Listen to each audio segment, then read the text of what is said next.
Hello Internet, I'm Elliot the Purple Hair Doofus and welcome to Buddy Reads, where I read a small selection of a book and review it for you.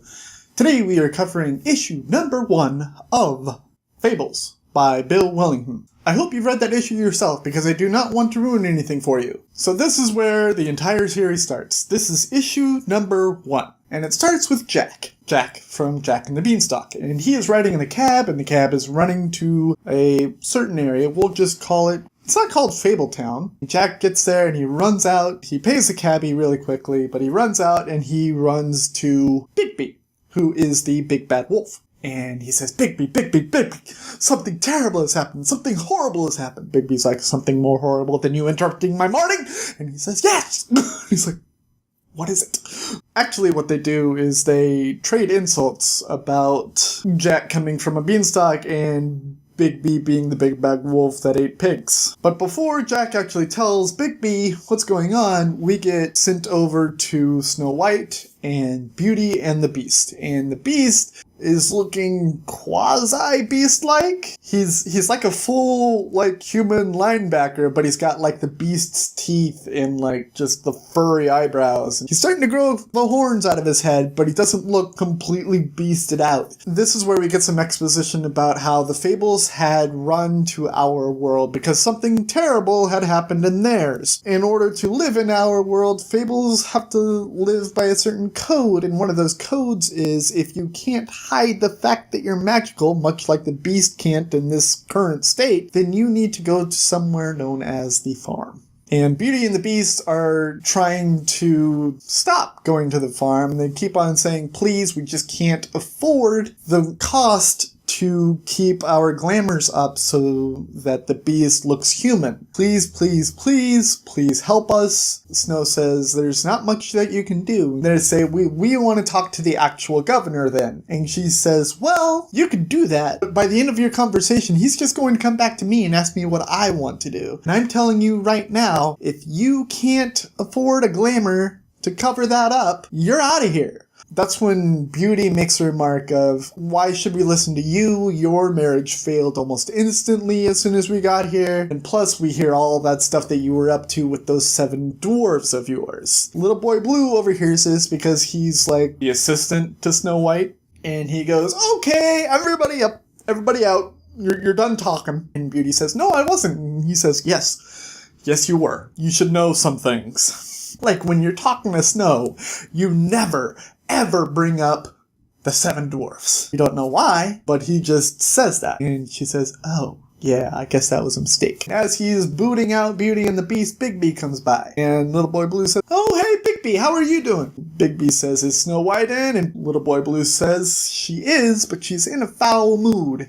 And Bigby says, I'm going to make it worse. We then get a glimpse at this man who is very good looking. If he were to be Dreamcast, I would say Matt Bomber. Just very chiseled, good-looking features, and he is eating at a diner, and this woman is just fawning over him, and this woman is the waitress, and you find out that he is Prince Charming, and you find out that he is actually swindling this waitress out of her money because he walked in without any money, and he is still able to take her back to her apartment for sassy fun times. And it's just like, Prince Charming is kind of a slime ball, isn't he? We then go back to Snow White and Bigby is saying, I have some bad news. Jack just ran into my office and he said that your sister, Rose Red, is missing under nefarious means. Apparently there is a crime scene that I need to look at. Apparently there is a lot of blood. Snow White says, I'm coming with you. And he says, no, you are not. You are staying right here. And she says, I am acting governor of Fabletown right now. I am coming with you. And he says, no, we're staying right there. And she's like, I pay your paychecks. And he's like, fine, you're coming with me, but you do as I say. And she says, fine. But he was trying to get her not to come because it was her sister. And he didn't want that at the crime scene. We then have a quick interlude of Prince having sassy times with the waitress that he picked up. And then we go back to the story. It's really that nonsensical. It's just kind of like sex. Moving on.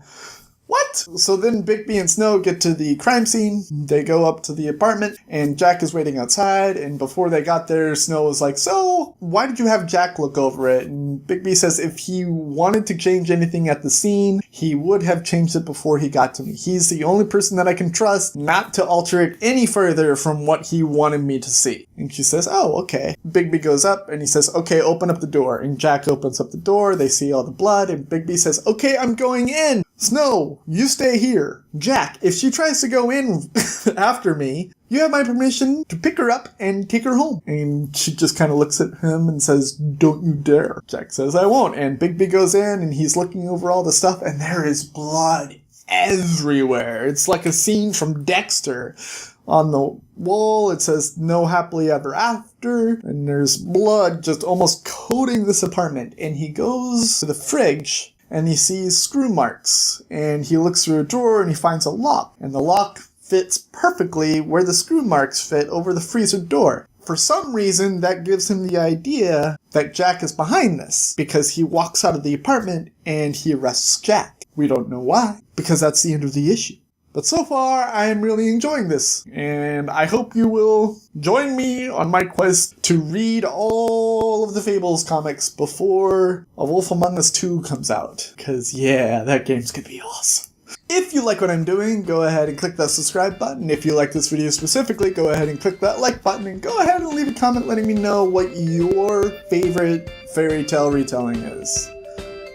This one's climbing up pretty high, and it's only the first issue. I've been Elliot the Purple Activist. This has been Buddy Reads, reminding you to watch your pajama radius, and I will see you all in the next issue of Fables by Bill Willingham. Toodles!